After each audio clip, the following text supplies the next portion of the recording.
A black billionaire CEO was removed from first class by airline security. Minutes later, she decided to cancel a $5 billion partnership with that very airline. This real showdown turned a routine flight into a corporate nightmare and a global wake-up call about respect and bias. The boarding gate buzzed with the usual pre-flight chaos. Rolling suitcases clattering over tile, last-minute coffee runs sending the smell of roasted beans into the air, and impatient passengers glancing at their watches as the final boarding call echoed through the terminal. Among them stood Danielle Carter, a poised black woman in a tailored navy suit whose quiet confidence turned a few casual heads. Her dark hair was swept neatly into a bun. Her shoes gleamed like polished jet metal, and in her hand she held a slim tablet where she reviewed a set of last-minute figures. To most travelers rushing past, she looked like any other seasoned business passenger, someone with a tight schedule and a clear destination. What nobody at the gate realized, however, was that Danielle Carter was not merely another traveler hurrying home. She was the CEO of a groundbreaking global technology company worth billions of dollars, a leader whose signature alone could set new trends in the aviation industry, and whose decisions often determined the rise or fall of entire partnerships. When her boarding group was called, Danielle slipped her tablet into her leather briefcase and adjusted the strap on her shoulder.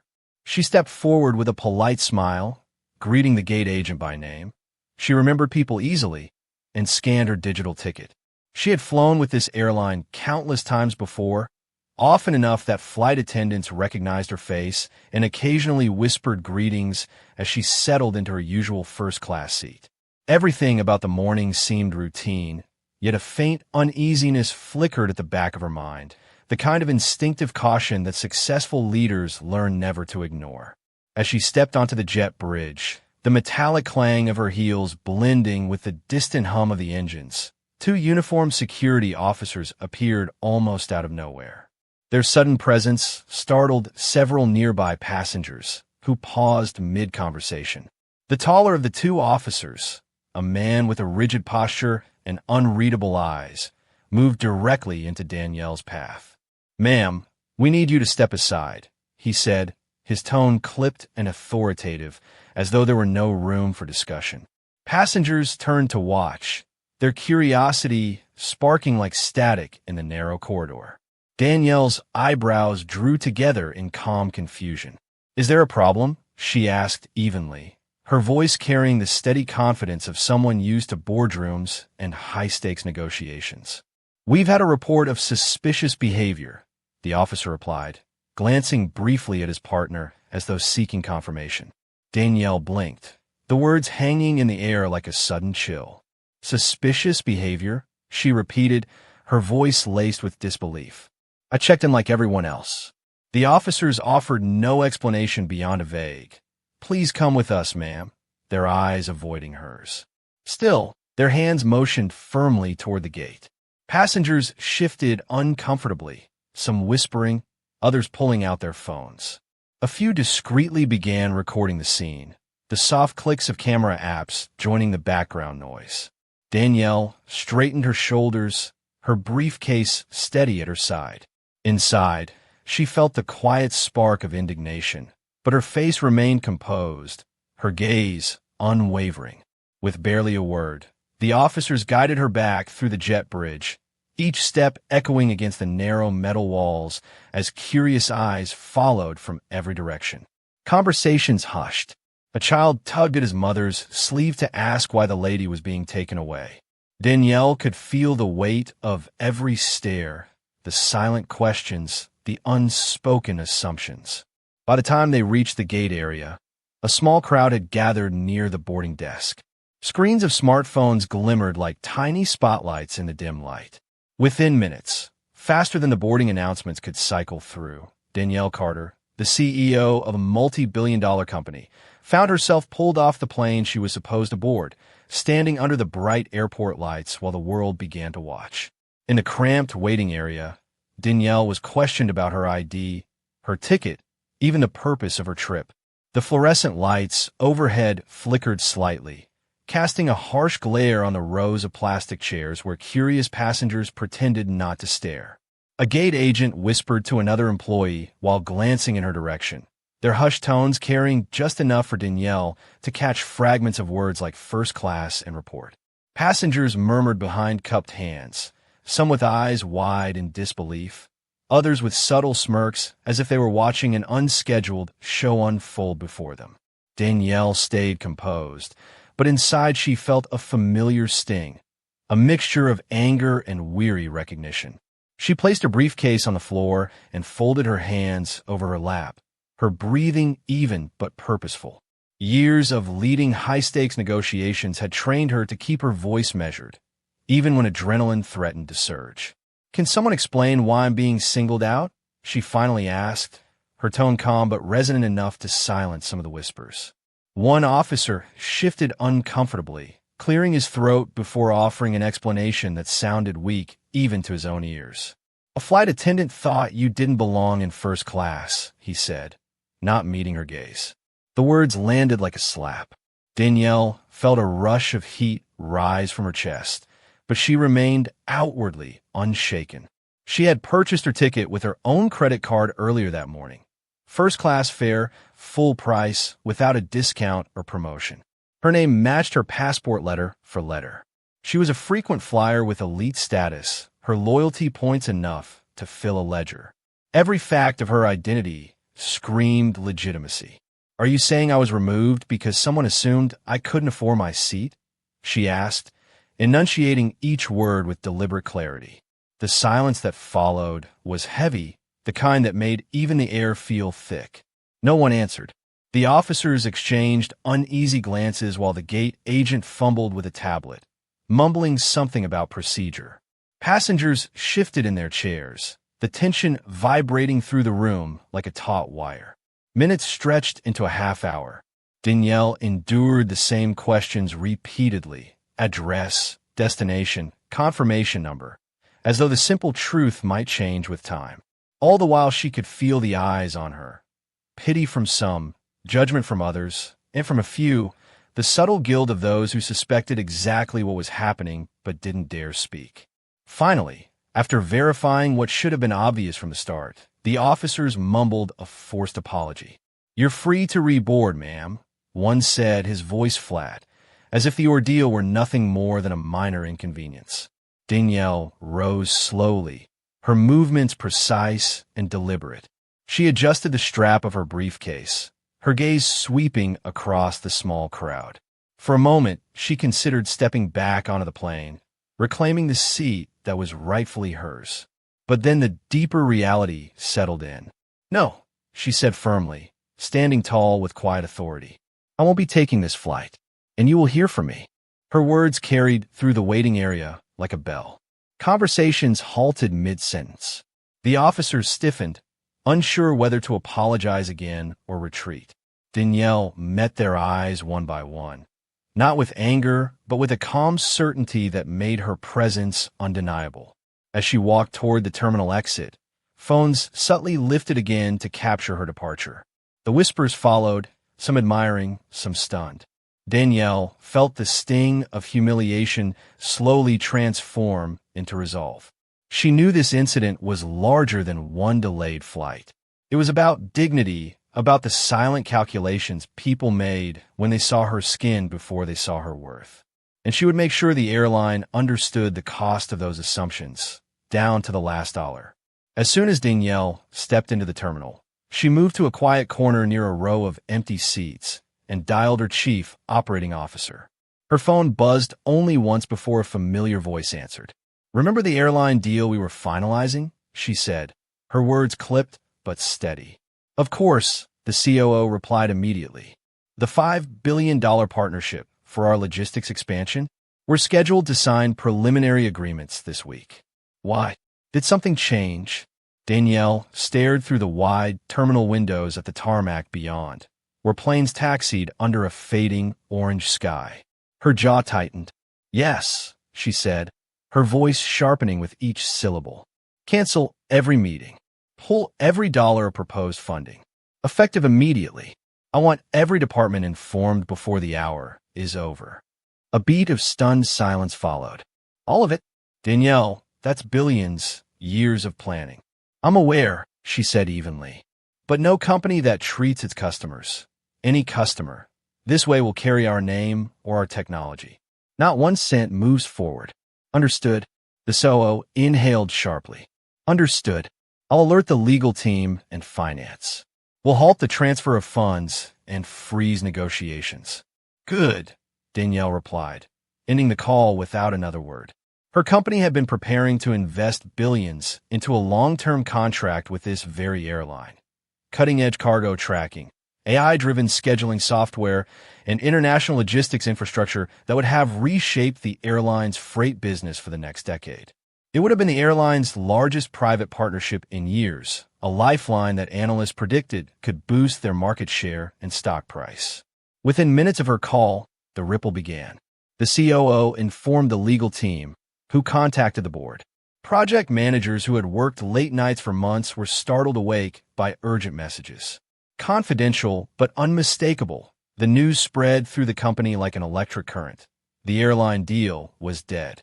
And word travels fast in corporate circles. By mid-afternoon, partner firms and investment analysts were already calling for confirmation. A single well-placed insider email, just 4 words, "deal canceled." Danielle's orders landed in the inbox of a finance reporter. Within hours, market watchers were whispering that something serious had gone wrong. By evening, the airline's executives were in full crisis mode. Conference calls stacked on top of one another, directors demanding explanations, public relations drafting emergency statements no one quite knew how to phrase. Emails and voicemail messages flooded Danielle's inbox, each more frantic than the last. Offers to meet, to explain, to apologize.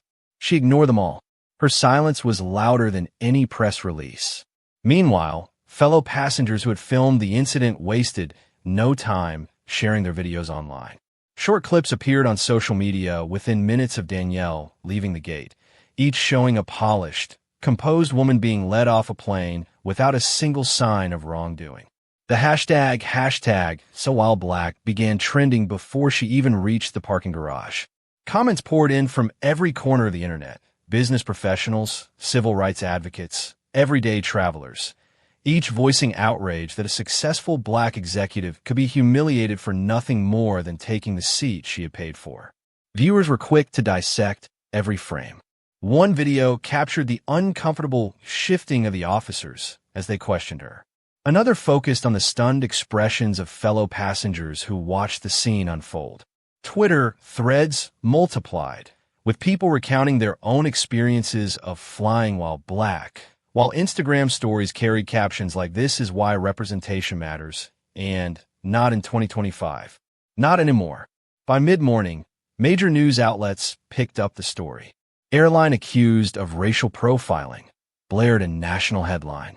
Television anchors replayed the footage in looping segments, pausing to discuss how unconscious bias can still seep into first-class cabins and corporate policies.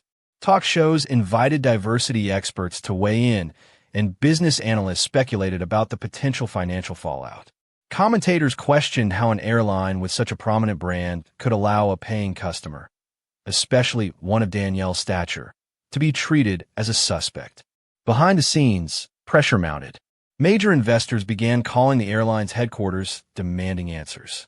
Several hinted that their continued funding depended on a swift and public resolution.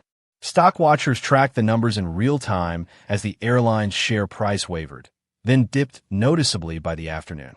Employees in regional offices whispered over internal chat channels, wondering what new training or public apology might soon be required. Through it all, Danielle remained calm but unshaken. While reporters clamored for an interview and business leaders requested private meetings, she issued only a single, carefully crafted statement. "This isn't about one seat on one plane. It's about respect, equality, and the cost of assumptions." Those few lines ricocheted across the media landscape. News outlets quoted them in headlines. Commentators repeated them on air as if they were a rallying cry. Supporters called her words powerful, concise, and impossible to ignore. The public applauded not only her poise, but also the quiet force of her decision to act rather than merely complain. Her refusal to reboard and her measured statement turned a single incident into a national conversation about dignity, accountability, and the high price of bias, one that the airline could no longer afford to overlook. Days later, the airline CEO reached out personally, requesting a private meeting with Danielle. It wasn't a polite invitation. It was a desperate attempt to stop a financial hemorrhage. Stock prices were still sliding. Investors were restless, and the public relations storm refused to calm. Danielle agreed to meet, but only on her terms. The gathering would be closed to press and cameras, held in a neutral location, and every executive directly responsible for customer experience was required to attend. No spokespersons, no intermediaries. When she arrived at the sleek downtown office tower chosen for the meeting, Danielle carried no entourage, only a slim portfolio of notes. The airline's top brass were already waiting in a glass-walled conference room, their faces drawn with fatigue and worry. As she entered, several executives stood quickly, offering handshakes and nervous smiles. Danielle simply nodded and took her seat at the head of the table, her presence commanding the room before a single word was spoken. The airline CEO began with a long apology, his voice heavy. "We failed you," he said, repeating the phrase like a mantra. One by one, other leaders echoed him, promising mandatory diversity training, stricter anti-bias policies, and a complete internal review of every employee involved. They outlined a timeline for change: new training modules within 60 days, leadership accountability reports by the end of the quarter, public transparency pledges. Danielle listened without interruption, her expression unreadable. She had heard similar promises in countless boardrooms, many of which faded once public scrutiny waned. When a room finally fell silent, she leaned forward slightly, her words deliberate and measured. "My company was ready to invest $5 billion into your future," she said. $5 billion that would have modernized your logistics systems and strengthened your international routes. But respect isn't something money can buy after the fact. It starts the moment a customer walks through your door, no matter their race, gender, or title. Her statement landed with unmistakable weight. Some executives shifted in their seats, others lowered their eyes. Danielle's decision was final. The deal remained canceled. Instead, she explained, those billions were already being redirected towards smaller regional carriers and community-based logistics companies, businesses that valued inclusion and customer dignity from the ground up. "These companies may not have your scale," she added, "but they have the culture and vision that align with ours." The meeting ended with quiet handshakes and subdued thanks, but everyone in the room understood the message. This was more than a business decision. It was a lesson. The incident soon became a case study in boardrooms and business schools worldwide, cited as an example of how a single moment of prejudice could cost a corporation fortunes, and how one leader's quiet strength could spark tangible change across an entire industry. Professors dissected it in ethics seminars, and CEOs referenced it in leadership workshops. As Danielle stepped out of the building, reporters who had camped outside for hours surged forward, microphones raised. She paused only once, turning to the cameras, her voice calm but resolute. "Never underestimate the power of dignity," she said. "And never forget that assumptions can be very, very expensive." Those words echoed across evening news broadcasts and social media feeds, a lasting reminder that respect is not a courtesy. It is a cost no business can afford to ignore. If you found this story inspiring, make sure to like, subscribe, and hit the bell icon so you never miss another powerful video. Thanks for watching.